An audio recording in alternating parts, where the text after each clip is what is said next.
bit about frozen shoulder. And just to be really clear, frozen shoulder by textbook definition has to be an MRI diagnosis.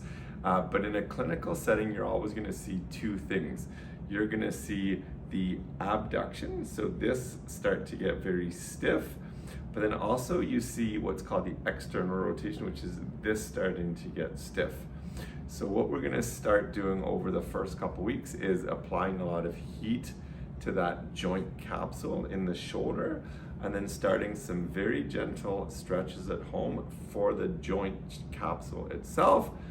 And then over time, being able to do some like regular kind of like physiotherapy style rehab exercises, okay? I think the biggest problem with frozen shoulder is when the shoulder gets stiff, people start using a lot of other muscles, which kind of messes up the neck or the middle back. So like, yes, getting your regular adjustments is a perfectly smart thing to do.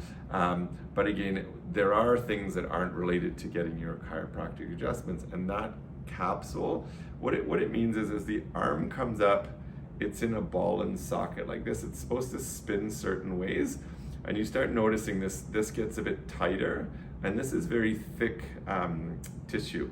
So that's why these long, gentle stretches and heat are the best thing.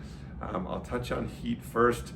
You can lie on your back or sit on your chair and try and get that whole round joint under heat.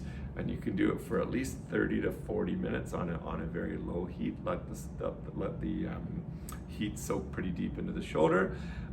Stretching is a bit different than normal muscle stretching, because what you want is, well, one, I'll say it's painful to stretch this thing, so kind of you're just gonna have to kind of understand that first thing. But usually anywhere from 2 minutes all the way up to 10 minutes is a good stretch. Okay, it's not heavy weights, but I'll show you exactly what you can do to help this along. Okay, we're gonna move over to the mat. So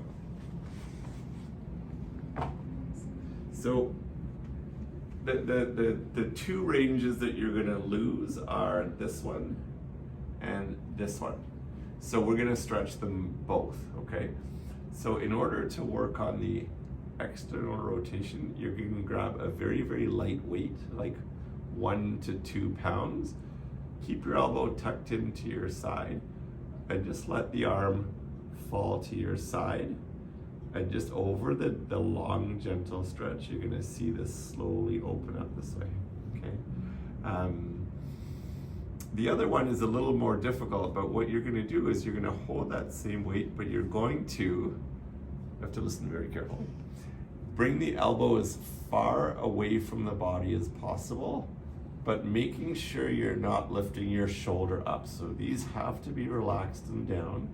It's going to come off to the side, and then you're still going to let that weight pull your elbow or your hand down this way to the floor. Okay?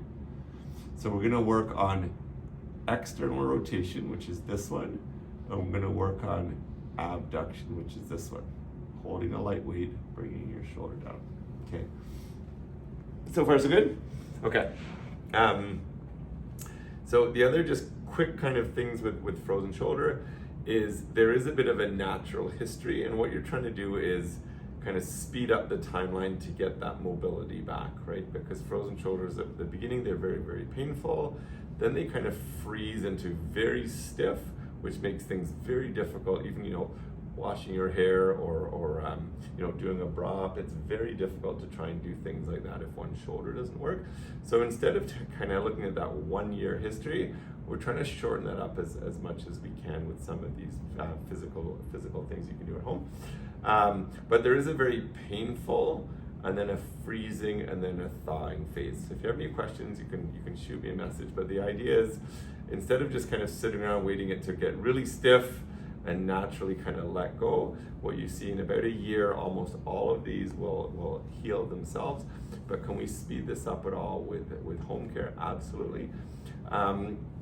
Once you've got this under your belt, there are a couple of more general physiotherapy exercises you can do. I'll show you 2 of them really briefly, but these ones are a bit more technical, because the whole thing is we want this range to work. But if you can see on the back view, We don't want any of this, right? Because that's not your shoulder joint anymore. So first one is really simple, keeping the shoulder down. Actually, I'll use this arm so you can get a better view. None of this. Start low, walking your fingers up a wall. And you see I'm touching this one because as soon as we see this, I want to stop once we run out of motion in this joint. Okay. Second one, exactly the same thing. You can get back up against a wall. They're called wall angels. Slowly come up overhead, but as soon as again you start raising, stop. So you may find the good shoulder gets really high. This one you can only do so high. Okay, so far so good. Last thing is, I'm gonna find a little bit of a weight, excuse me, follow me around, is with a very light weight, so again, a couple of pounds, you're gonna hinge forward and let the weight pull your arm down while you do circles. Actually, I prefer this, like you can spell the whole alphabet, or if you have a really long name, you can spell it out. But the idea is that weight pulls your capsule and you slowly get lots of mobility through there over time, okay? I think the big take home with any kind of shoulder injury like this is it takes a long time. Be extremely patient. Message me if you have any questions about any of this stuff.